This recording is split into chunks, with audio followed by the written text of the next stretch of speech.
નમસ્કાર મિત્રો, આજના વિડીયોમાં આપણે શ્રાદ્ધ વિશે માહિતી મેળવીશું.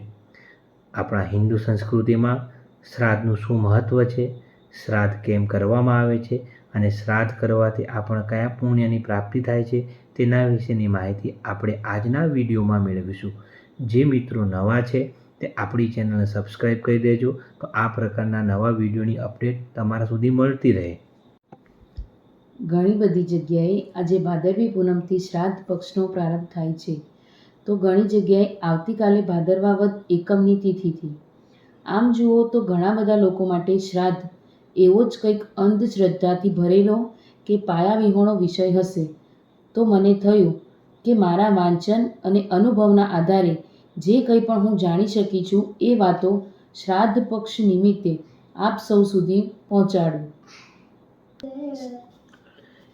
હિન્દુ ધર્મના 3 પ્રકારના ઋણ વિશે જણાવવામાં આવ્યું છે: દેવ ઋણ, ઋષિ ઋણ અને પિતૃ ઋણ. આ ત્રણેય ઋણમાં પિતૃ ઋણમાંથી મુક્ત થવા શ્રાદ્ધ કરવામાં આવે છે. શ્રાદ્ધ વિધિ હિન્દુ ધર્મનું અભિન્ન અંગ છે. સમય અને સંજોગો અનુસાર તેમાં થોડો ફેરફાર ચોક્કસ આવ્યો છે, પરંતુ શ્રાદ્ધ પક્ષમાં કાગવાસ નાખવાની પ્રથા હજી પણ આજે યથાવત છે. શ્રાદ્ધ પક્ષમાં જમણવારમાં દૂધપાક કે ખીરનો જ આગ્રહ રાખવામાં આવે છે. એની પાછળ એનું વૈજ્ઞાનિક તથ્ય રહેલું છે. તેની પાછળ સ્વાસ્થ્ય અને પ્રાકૃતિક સમન્વયની ભાવના છે. ભાદરવા મહિનામાં કફ અને પિત્તના રોગો વધુ પ્રમાણમાં થાય છે. ખીર તેને શાંત પાડવાનું કામ કરે છે.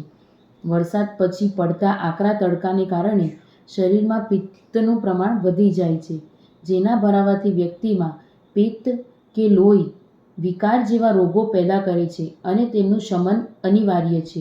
માટે જ દૂધપાક કે ખીર બનાવીને આ 15 દિવસ સુધી ખાવામાં આવે છે, જેથી આ બધા વિકારોનું શમન થઈ જાય.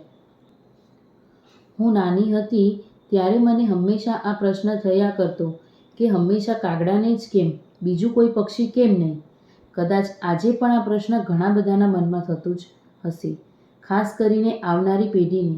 તો મને થયું આજે થોડીક વાત કાગવાસ વિશે પણ કરું.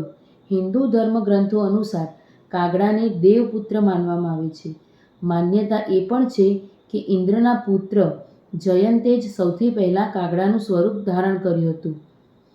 આ કથા ત્રેતા યુગની છે, જ્યારે રામે અવતાર લીધો હતો અને જયંતે કાગડાનું સ્વરૂપ ધારણ કરીને સીતાને ઘાયલ કરી હતી. ત્યારે રામે તણખલાથી બ્રહ્માસ્ત્ર ચલાવીને જયંતની આંખ ફોડી નાખી. જ્યારે તેમણે પોતાના કૃત્યની માફી માંગી ત્યારે શ્રીરામે તેને વરદાન આપ્યું કે તમને અર્પિત કરવામાં આવેલું ભોજન સીધું જ પિતૃઓને મળશે.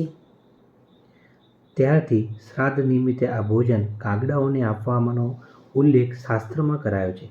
કાગડાને ભોજન કાગવાસ તરીકે આપવા પાછળ એવું મનાય છે કે કાગડાએ કરેલ ભોજન સીધું પિતૃ સુધી પહોંચે છે અને જેનાથી પિતૃઓ તૃપ્ત થાય છે અને તેમના આશીર્વાદ મળે છે. આ તો થઈ આપણી ધાર્મિક માન્યતા, પણ નવી પેઢીને હંમેશા ધાર્મિક માન્યતાની સાથે પર્યાવરણ સંબંધી કે વૈજ્ઞાનિક તથ્ય વધુ મગજમાં બેસે છે. તો એની પાછળ આ પક્ષીનું મહત્ત્વ પણ જાણીએ. મોટાભાગે કાગડાઓ ભાદરવા મહિનામાં ઈંડા મૂકે છે. આ નાના નાના બચ્ચા હજી જંતુઓ પચાવવા માટે સક્ષમ હોતા નથી, તેથી કાગડાના બચ્ચાઓ કાગવાસ થકી પોષણ મેળવે છે અને તેના બચ્ચાઓ પોષણ રૂપે ખીરને ખોરાક મળી જાય છે અને કાગડાઓની નવી જનરેશન ઉછળી જાય છે. કાગડાઓ સૃષ્ટિને સ્વચ્છ કરવામાં મહત્વની ભૂમિકા ભજવે છે. સાથે તેઓ પીપળા અને વડને ઉગાડવામાં પણ મદદ કરે છે. આ બંને વૃક્ષોના ટેટા કાગડો ખાય છે અને તેના પેટમાં પ્રોસેસ વડે તેને બહાર કાઢે છે અને તેની ચરક જ્યાં પડે ત્યાં વડ અને પીપળો ઉગી નીકળે છે. આ બંને વૃક્ષોનું મહત્ત્વ આપણે ક્યાં નથી જાણતા?